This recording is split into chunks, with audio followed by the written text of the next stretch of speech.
Home loan అయినా, car loan అయినా, personal loan అయినా అన్నింటికీ ఇప్పుడు వడ్డీ తగ్గిపోయింది. జాగ్రత్తగా వినండి. ఓవరాల్గా మీకు 2-3 లక్షలు మిగలచ్చు. ఎంత అంటే రీసెంట్గా ఆర్బీఐ రెపో రేట్ తగ్గించింది. అంటే బ్యాంక్కి ఆర్బీఐ దగ్గర నుంచి ఎంత వడ్డీ పైనైతే లోన్ వస్తుందో ఆ వడ్డీ రేటు ఇప్పుడు తగ్గిపోయింది. మీరు ఒక లోన్ తీసుకుంటే ఆ కట్టే ఈఎంఐ ఇప్పుడు తగ్గిపోయింది. బ్యాంక్ మీకు చెప్తే, సార్ మీ ఈఎంఐ తగ్గింది సార్, మాకు డబ్బులు తక్కువ వేయండి సార్ అని అప్పుడు తగ్గుద్ది. కానీ బ్యాంక్ మనకి చెప్పదు కదా. బ్యాంక్ సైలెంట్గా కూర్చుంటుంది. అఫ్కోర్స్ బ్యాంక్కి డబ్బులు కావాలి. అందుకు మీరు వెళ్ళి బ్యాంక్లో చెప్పాలి, రెపో రేట్స్ తగ్గాయి కదా, లోన్ ఇంట్రెస్ట్ తగ్గాలి అని. అప్పుడు తగ్గిస్తారు వాళ్ళు. ఫర్ సపోజ్ 50 లక్షల లోన్ తీసుకుంటే పాత ఈఎంఐ వచ్చి 43,391 రూపాయలు ఉంటుంది.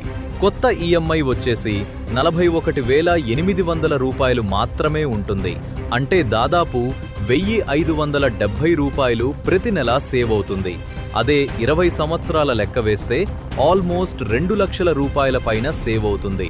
అర్జెంటుగా బ్యాంక్ వాడికి ఫోన్ చేసి అడగండి, రెపో రేట్ మారింది కదా, ఇంట్రెస్ట్ తగ్గాలని చెప్పండి. ఇది మీ లీగల్ రైట్. ఫైనాన్స్ కంటెంట్ కావాలంటే మనల్ని ఫాలో చేయండి.